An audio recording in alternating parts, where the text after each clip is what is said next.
Hello, this is Ruslan Belov. So the problems for the Ukrainian Armed Forces, UAF, near Dnipropetrovsk Oblast continue to snowball. Moreover, this is also affecting the morale of Ukrainian soldiers. Remember, I told you, as soon as their army reached these positions, that in this sector they would cling to every house. Well, I was slightly mistaken. Let's just say some did indeed hold on, but others chose not to fertilize this soil, i.e., die here, and instead fled their positions. In short, look at the village of Bodhanka. You can see that the Ukrainian armed forces no longer have control here. Just yesterday, half of the village, the northern part, was under the Ukrainian army's control. But now it's gone. There are literally just a few soldiers left hiding in basements on the outskirts, but they no longer have any influence. Meanwhile, the Russian army not only managed to capture the other half of the village, but also advanced into the eastern part of the next village, Troitske. They succeeded in taking this eastern part, pushing the UAF back toward the center. And of course, the fighting will continue today. They will keep pressing, and it's quite possible that within the day, by today, Saturday, or over the weekend, they'll finish the job. Then the front here, between Kotliarovka, will be straightened, and they'll be able to advance toward Dnipropetrovsk Oblast on a fairly broad front. And where is it located? Essentially, you could say it's within arm's reach if measured by frontline standards. But returning specifically to this sector, it doesn't look like they fought for every house, does it?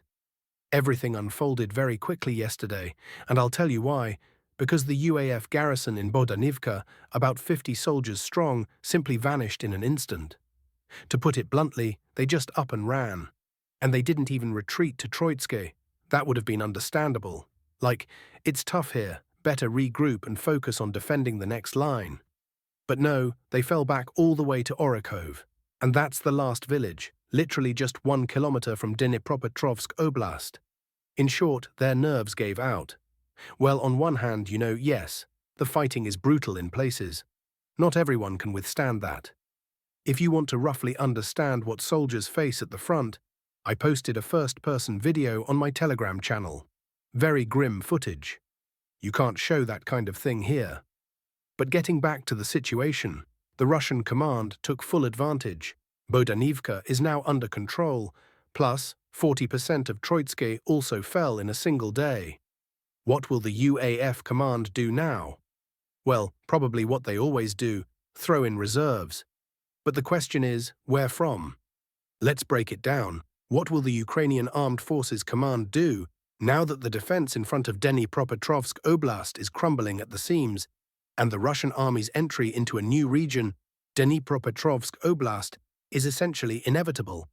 Well, look, just a few days ago, they already pulled a battalion from the Pokrovsk direction and redeployed it to Kotliarovka. This village is also in front of Dnipropetrovsk Oblast. So for now, the situation there has stabilized for them. They haven't been able to take the village yet. Attacks and assaults are ongoing, but so far they haven't managed to secure even a single section of the village, forcing them to fall back. But here's the crucial part. For the UAF, pulling a battalion from the Pokrovsk direction didn't go without consequences.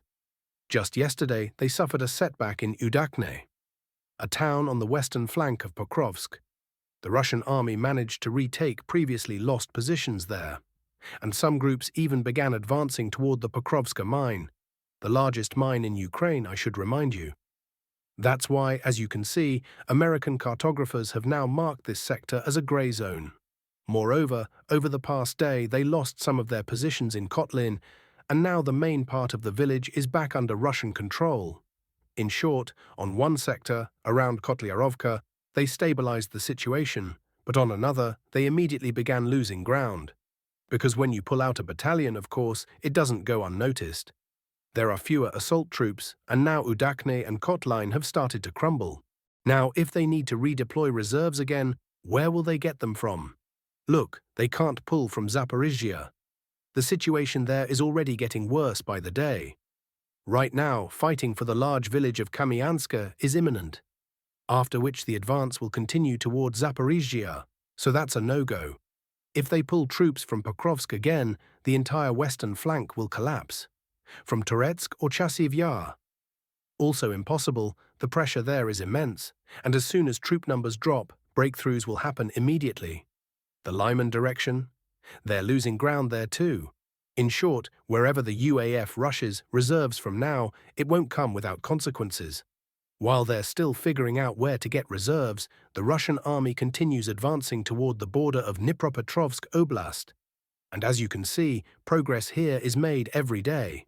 So by mid to late April at the latest, they will enter Dnipropetrovsk Oblast. Moving on. Apart from this sector, there was confirmed progress yesterday on the Lyman direction, and importantly, not on the right bank, where we've grown accustomed to advances, but on the left. American cartographers haven't updated this yet, but here's what happened. Assault groups advanced from Yampolivka, crossed the distance between villages. Let's measure it. Roughly 1.5 kilometers, and most crucially, managed to entrench themselves in the northern part of Torske. Fighting here will undoubtedly be fierce, since on the opposite bank of the Jerabets River lies the large village of Zarechne, currently under UAF control, which will complicate the assault on Torske. But it's also important to note that the front is gradually advancing towards Zarechne. Russian positions are now 2.5 kilometers away, meaning we can expect a swift push to storm both villages simultaneously. Ukrainian experts were sounding the alarm yesterday because losing Torske and Zarechne wouldn't just worsen the already grim situation on the Lyman front, it would directly impact the Siversk direction. First, it would severely undermine the UAF's position in the Serebryansky forestry. Second, Siversk would effectively be blocked from the north. So this is another sector where the UAF desperately needs reserves, which they don't have. Well, they do have some reserves, but they're wasting them on pointless attacks into Belgorod Oblast while other fronts crumble. That's why we keep seeing regular collapses across multiple sectors. And speaking of other sectors, there's another one in Kharkiv Oblast, where the UAF is also critically short on reserves and losing ground daily. I'm talking about the Dvurachansky bridgehead on the right bank of the Oskil River. Yesterday, fighting began for the last village, preventing the consolidation of all right bank bridgeheads into a single unbroken front, the village of Kamyanka. As you can see on the map, Russian assault troops entered the southern part of Kamyanka yesterday, seizing nearly 20 houses. The total advance into the village was 250 meters. This is the area under full and undisputed control, i.e., no UAF presence, fully cleared. The overall penetration into Kamyanka reached 600 meters, and fighting continues.